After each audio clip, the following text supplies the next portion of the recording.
C'est l'histoire d'un roi. Il a une fille. Sa fille est ravissante. Elle est adorable, charmante. Et quand elle rit, tout le monde rit. Tout le monde a le cœur léger. Il y tient à sa fille, ce roi, comme à la prunelle de ses yeux. Il lui passe tous ses caprices. Tellement il a peur de voir une larme briller. C'est pour ça que ce matin-là, quand elle est venue vers lui et qu'elle a dit « Père, je veux me marier », il a dit « D'accord, je vais organiser une grande fête. Je vais inviter les plus beaux partis du royaume et tu choisiras ton mari. » Et elle a ri. Elle a ri de son rire exquis et elle a dit « Mais père, j'ai déjà choisi. » « Ah bon, a dit le père, tu as déjà choisi. Mais qui est l'heureux élu ?» C'est Hassan, père. Hassan le tisserand. Hassan le tisserand.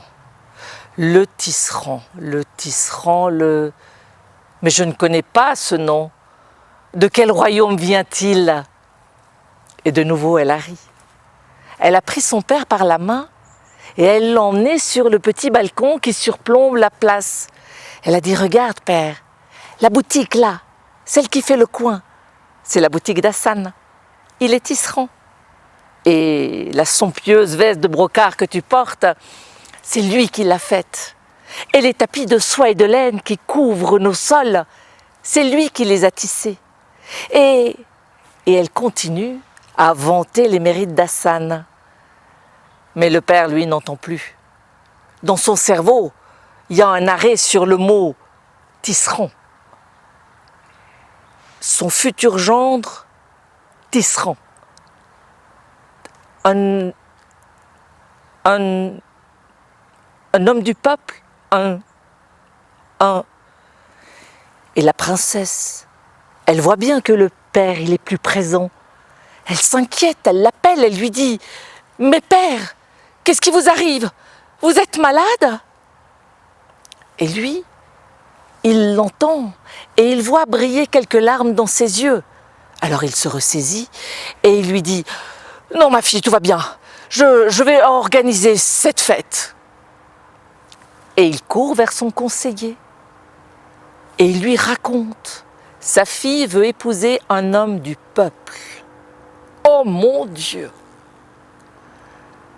Le conseiller réfléchit. « Majesté, j'ai la solution. Vous allez organiser votre fête. Vous allez inviter tous les riches du royaume. Et puis, vous allez inviter Hassan. Vous lui présenterez sur une assiette d'or 2 boulettes de papier. Vous lui direz que sur l'une d'elles, il est écrit le mot « vie » et que sur l'autre, il est écrit le mot « mort ». Que son destin est entre ses mains, qu'il doit choisir une des 2 boulettes. Que s'il choisit le mot « mort », ce sera son destin. Mais s'il choisit le mot « vie », il épousera la princesse. « Ouais, c'est bien joli, » a dit le roi. « Mais s'il choisit le mot « vie », je fais quoi? » « Mais votre majesté, je vous ai dit de lui dire ce qui était écrit. Je ne vous ai pas dit d'écrire 2 mots différents. »« Ah, ça me plaît, » a dit le roi. Et ainsi fut fait. La princesse est allée voir Hassan et lui a dit « Écoute, ne viens pas à la fête que mon père organise.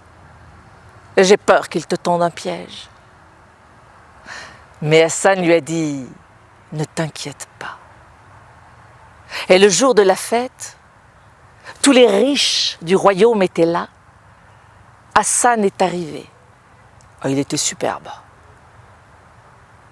Avec une prestance, une élégance.